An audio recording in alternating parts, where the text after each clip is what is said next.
बेटा आज हम आपको चैप्टर विलयन पढ़ा रहे हैं। तो विलयन चैप्टर में आज का जो टॉपिक रहेगा वो हमारा परासरण रहेगा।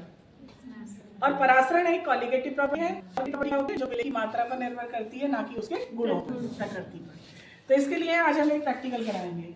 तो सबसे पहले बात करते हैं कि ऑस्मोसिस क्या होती है, यानी परासरण किसे कहते हैं। तो परासरण क्या होता है बेटा? परासरण माने होता है कि जिसमें विलायक का मूवमेंट होता है, यानी विलायक चलता है कहाँ से? लोअर कंसंट्रेशन से हायर कंसंट्रेशन की तरफ, यानी कि तनु से सांद्र की तरफ चलता है। तो इसके लिए हमने क्या क्या लिया है बेटा? बर्तन में लिए हैं किशमिश और एक बर्तन में लिए हैं हमने अंगूर। दो तरह का परासरण रहेगा, एक होगा एंडोऑस्मोसिस और दूसरा रहेगा एक्सोऑस्मोसिस। यानी इसमें दिखाएंगे कि किस तरह से जल किधर को चलेगा। तो इसके लिए सबसे पहले ये किशमिश ली है थोड़ी सी, जो आपको बिल्कुल सिकुड़ी हुई दिखाई दे रही है। अब इस किशमिश के अंदर भी एक लिक्विड है, यानी कि ये सांद्र विलयन है, और हमारे पास बाहर है जल। तो हमने क्या किया, सबसे पहले किशमिश में पानी डाल दिया। किशमिश को हम पानी में कम से कम 4 से 5 घंटे तक छोड़ देंगे। दूसरे बर्तन में हमने ले रखे हैं थोड़े से अंगूर। और आपको पता है कि किशमिश को जब आप खाते हैं और अंगूर को खाते हैं तो कौन सा जूसी लगता है आपको? अंगूर जूसी लगता है। तो अब देखते हैं कि अंगूर में हम पानी डालेंगे तो क्या होगा।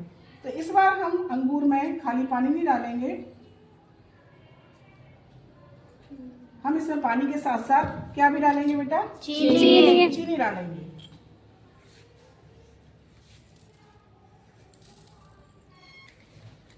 इसके लिए हम क्या कर सकते हैं, हम चीनी का पानी बनाकर भी डाल सकते हैं। इसको भी हम कुछ देर के लिए रख देंगे और धीरे धीरे ये हमारी चीनी सारी घुल जाएगी। तो अब हम देखेंगे कि जब हमने अंगूर को चीनी के पानी में डाला तो क्या हुआ, और जब हमने किशमिश को पानी में डाला तो उनके साथ क्या हुआ।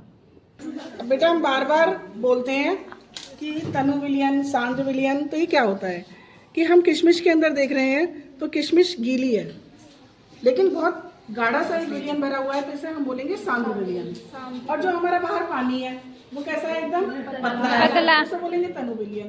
तो जब हमने किशमिश को पानी में डाला तो किशमिश थी सांद्र और पानी था तनु। तो हमारा पानी तनु से किधर चला? सांद्रण की ओर। धीरे धीरे किशमिश फूल गई।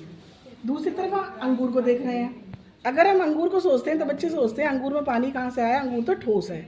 लेकिन अगर आप अंगूर को इस तरीके से निचोड़ रहे हैं तो आपको ड्रॉप्स दिखाई दे रही हैं, और वो आपके हाथों को बिल्कुल भी स्टिकी नहीं कर रही हैं। इसका मतलब है कि अंगूर में बिल्कुल जो जूस है वो बिल्कुल पानी जैसा है। और जब हमने फिर अंगूर को किस में डाला बेटे? चीनी के पानी, जो कि बहुत गाढ़ा है। तो इस बार अंगूर के अंदर का जो सॉल्यूशन है वो तनु है, और जो बाहर सॉल्यूशन है वो सांद्रण। तो पानी किधर से किधर चलेगा? तनु से सांद्रण की ओर।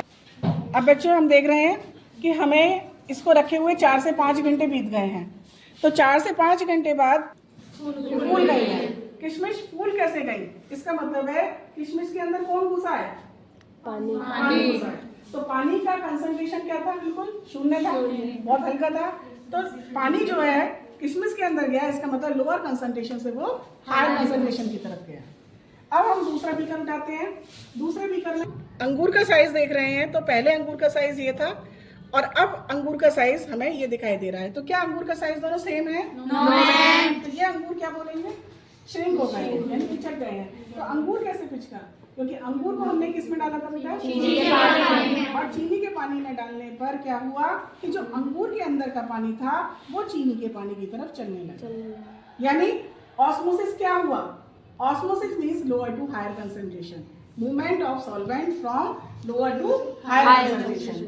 तो हमने दोनों बीकर में क्या देखा कि एक में पानी अंदर गया और एक में पानी बाहर आया। जिसमें पानी अंदर गया वो फूल गया और जिसमें पानी बाहर आया वो पिचक गया। तो एक को हम बोलते हैं जिसमें पानी अंदर जाता है उसे बोलते हैं एंडोऑस्मोसिस, और जिसमें पानी बाहर आ जाता है उसे बोलते हैं एक्सोऑस्मोसिस, यानी बाहर आना।